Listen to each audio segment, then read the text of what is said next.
Hello, I'm Tom Wilkinson, and welcome to the Thinking in English podcast, a podcast for intermediate to advanced level English learners. What is your New Year's resolution? Let's talk about how to make great English learning goals for 2023, and how to keep your resolution all year. You can find the full and free transcript over on the Thinking in English blog. Check out my Instagram page and YouTube channel, both called Thinking in English Podcast. Subscribe to my Patreon for weekly conversation clubs, and leave a like, rating or review wherever you are listening right now. Here is today's episode. It's the beginning of a new year, and that means people are talking about New Year's resolutions again. Making a New Year's resolution is a common tradition in Western countries, and my country, the UK, at the beginning of every January. A resolution is a promise, a commitment to make a difference in our lives over the next year. A New Year's resolution can be a promise to start doing something. Common examples include to start exercising, start learning a language, start reading more books, or start to eat healthier. It is also common to have the opposite type of New Year's resolution and promise to stop something or give up something. People will often promise to stop drinking alcohol, give up smoking, stop using social media, or spend less money. However, the reality is that most New Year's resolutions fail. We break them, forget about them, can't actually achieve them, or change our minds. A 2007 study by the psychologist Richard Wiseman traced 3,000 people's New Year's resolutions. He found that only 12% of people kept their promises and made a real change in their life. This means that 88% of people failed at their self-imposed goals. I constantly fail at my New Year's resolutions. Actually, I don't really even make these kinds of commitments anymore because I know I will just fail. Last year, on the podcast, I think I said I wanted to read a lot more books in 2022. I even started reviewing books on the Thinking in English blog and promised I would read every night before I slept. I started well. I read a few books from the June series and a book called Open about global society, but that was it. I think in total I only read 6 or 7 books for the first time in 2022, way below my goal of 20 or more. Today, I want to look at why people fail their New Year's resolutions, why I fail my New Year's resolution, using research and science, and then discuss how we can make the best resolutions. Then I'll give a few examples of resolutions that would suit a Thinking in English learner, a Thinking in English listener like you. So why do people fail their New Year's resolution? New Year's resolutions have been around for a long time, with ancient people in Rome and China having similar practices at the beginning of the year. By the 19th century, it had become very common for people in Western countries to make resolutions. And by the beginning of the 20th century, close to 50% of people in the USA were estimated to make a resolution. Despite this, we are not very good at making them. I mentioned earlier that a study in 2007 found that 88% of people failed their New Year's resolution. Other research varies. A YouGov poll a few years ago put the figure at 65% failing, but it seems as though at least half of the people who make a resolution will not keep it. Why? One survey reports that 35% of people failed because they had an unrealistic goal. 33% didn't keep track of their progress. 23% forgot about their goals. And 10% said they had too many resolutions. One important factor in determining the success is the way you think about or frame your goal. Per Carlbring from the Stockholm University realized that there is a difference between avoidance goals and approach goals.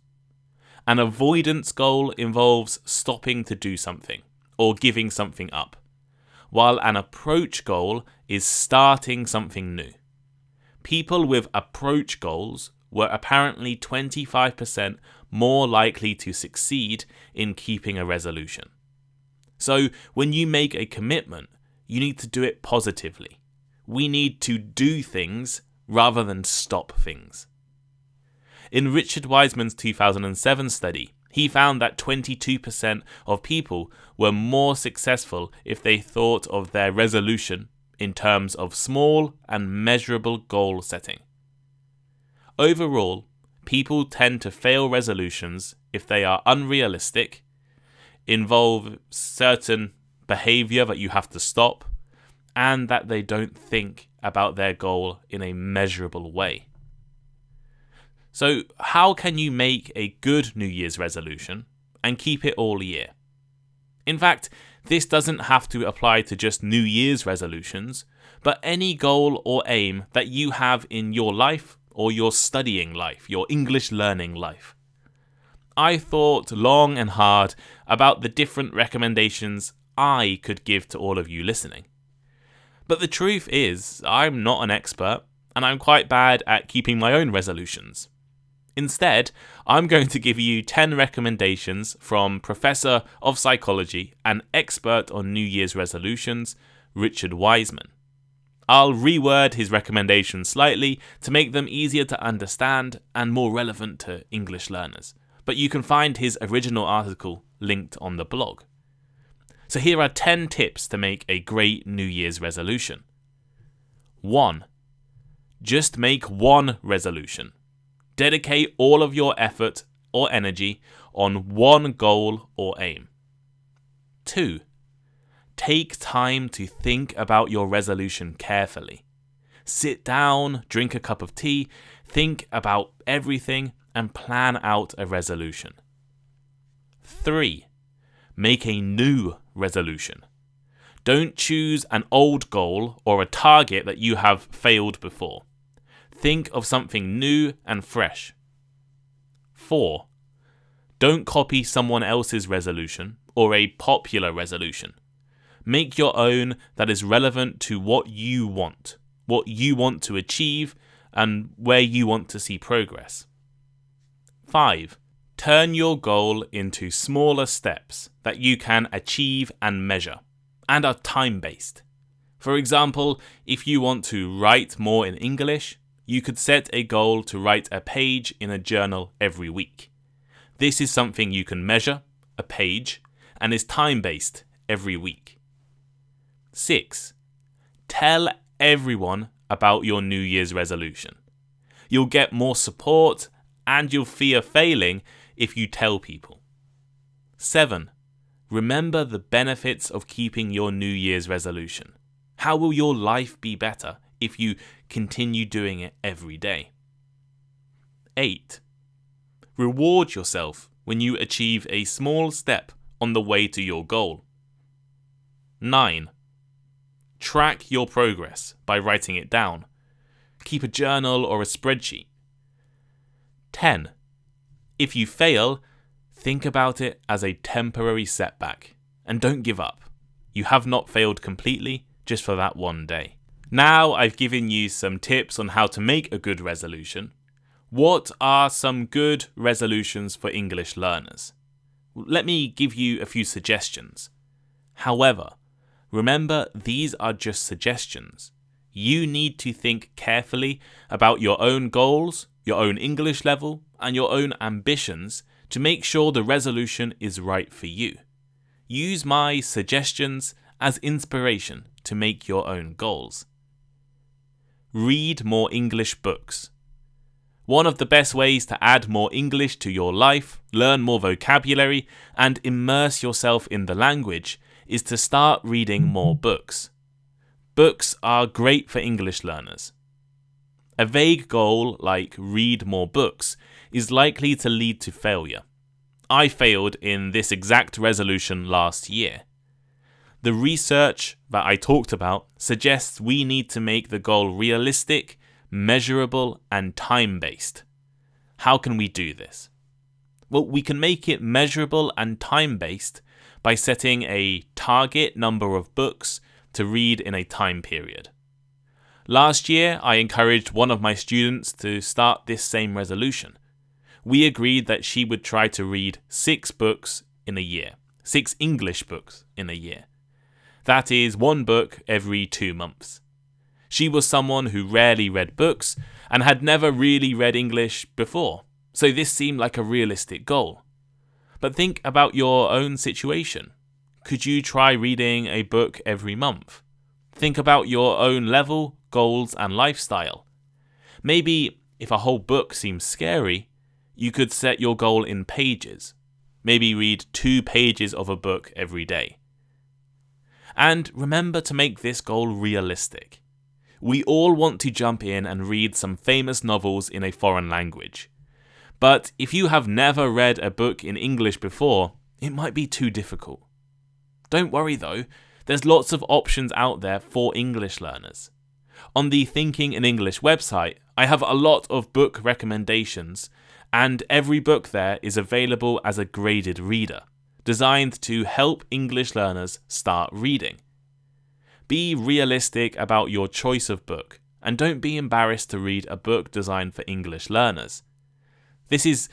I read this kind of book for Japanese learners. I read parallel readers and graded readers, because reading a Japanese novel is too difficult for me.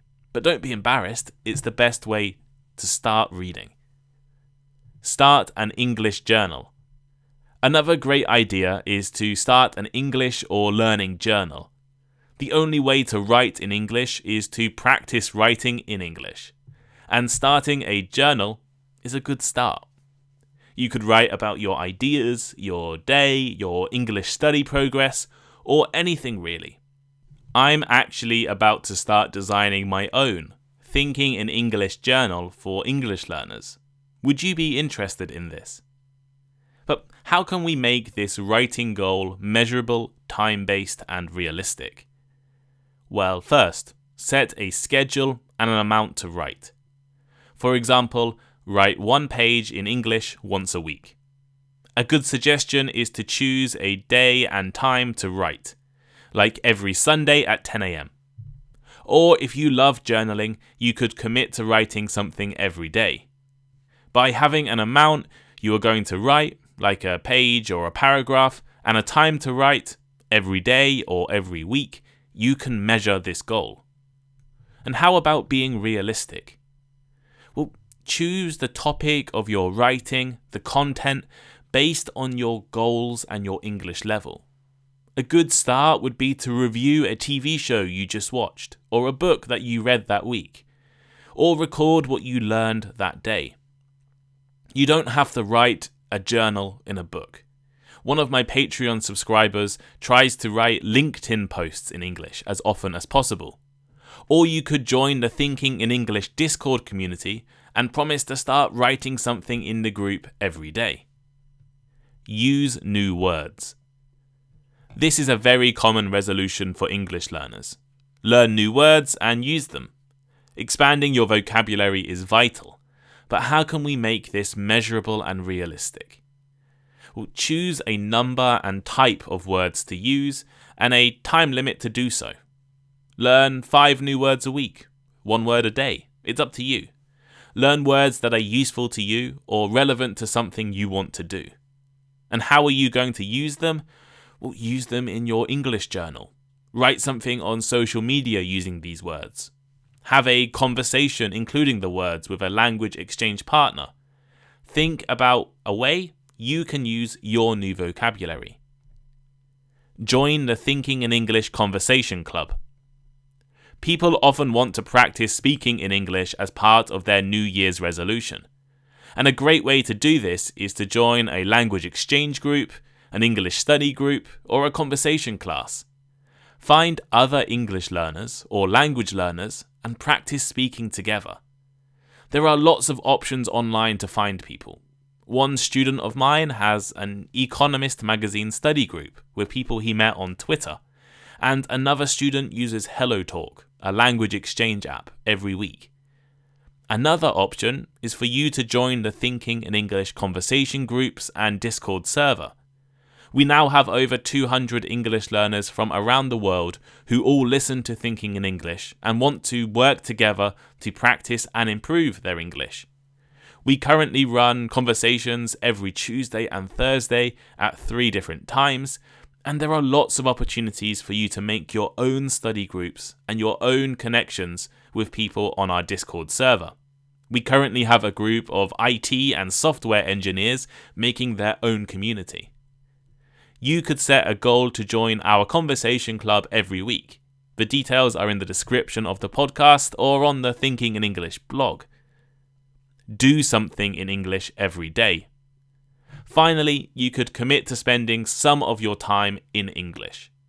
One of the best ways to do this is to just commit to spend 10 minutes doing something in English every day. Having this time commitment is key. Make it realistic to you. 10 minutes, 15 minutes, an entire hour. Do what is possible in your situation. What could you do in English? Read a newspaper, have a conversation, use an English recipe to cook dinner, play a game or a puzzle in English, write in English. Do something, anything that you enjoy in English.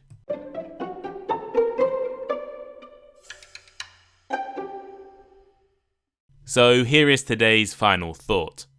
Today I've talked about New Year's resolutions, the research behind why people fail to keep them, and how to make a resolution that will stick. The key is to make realistic commitments that can be measured and are time-based.